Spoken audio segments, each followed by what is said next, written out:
We're joined by a Commedia Vera theatre group who will be discussing their upcoming play, The Tyne, and we'll be speaking to Benjamin Gold.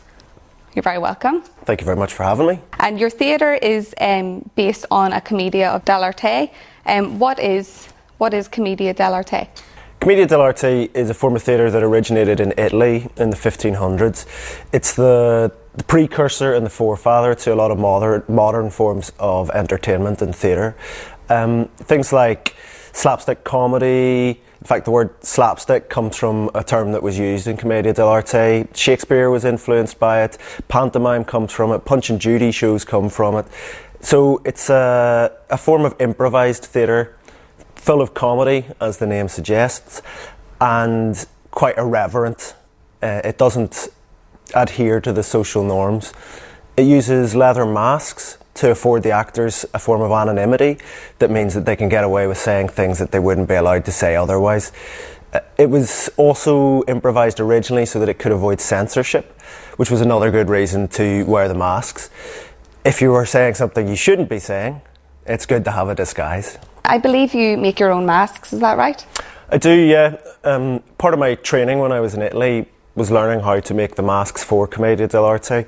Actually, there's almost nobody in the UK that makes these leather masks. I don't make as many as I would like to because I don't have the time, but they're quite a long process to be able to make them.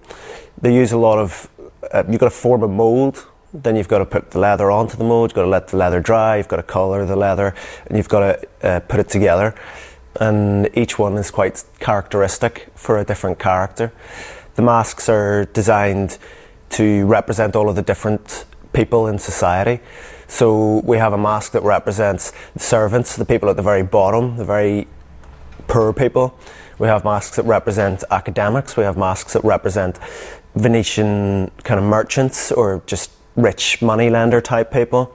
We have masks that represent army captains. We have masks that represent the girls, masks that represent the boys, some unmasked characters.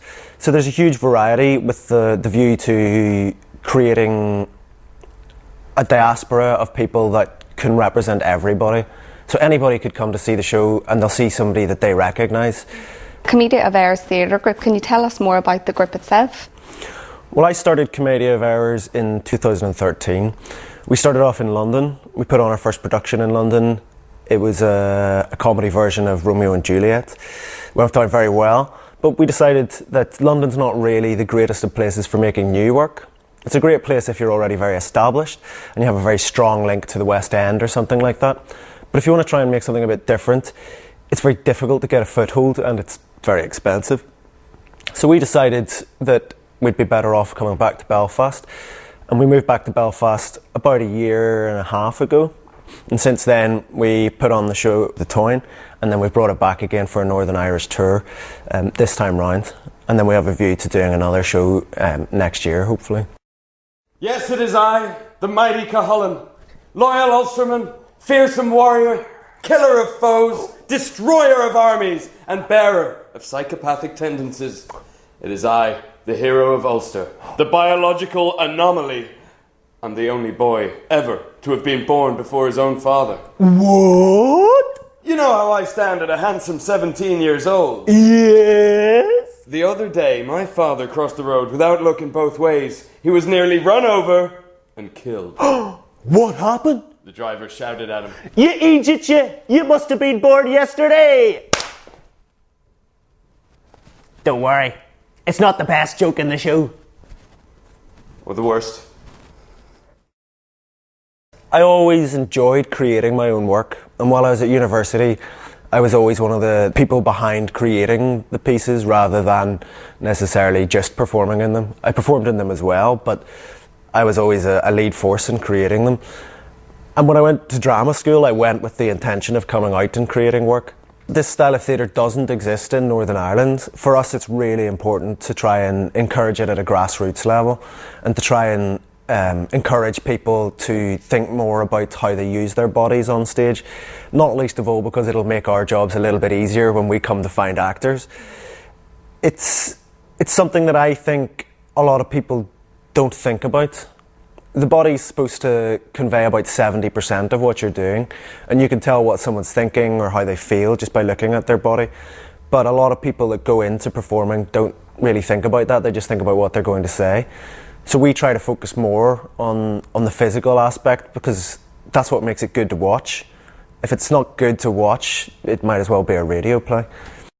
Yes, it's me, Ben of the Connaught Men. Don't get up. No need to applaud. Okay, maybe just a little. A little more. Don't patronise me, Leg. What are the scores? Leyton Orient 2, Swindon Town 1, Manchester United 0, Chelsea 0, Connaught 0, Ulster 10,597. 10,597? It has been a busy day. I think I could have done better if I hadn't stopped for lunch. Well, when you can't count, the numbers add up pretty quick. Yeah.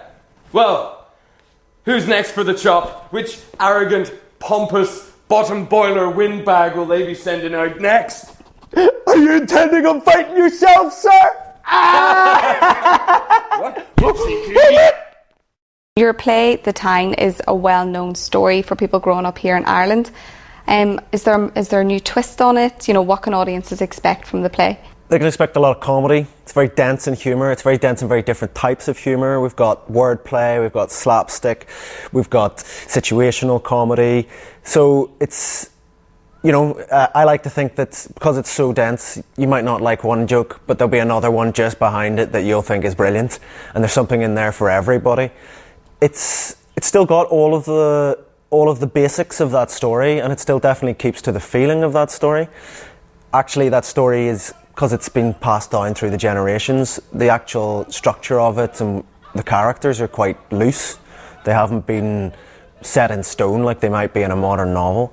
So we had quite a lot of fun playing with the characters and finding an interesting way to put them across, but one that still kept to the traditional modes and the traditional feeling behind the story itself. And can you talk to us a little more about the recognition that you've received so far with this play?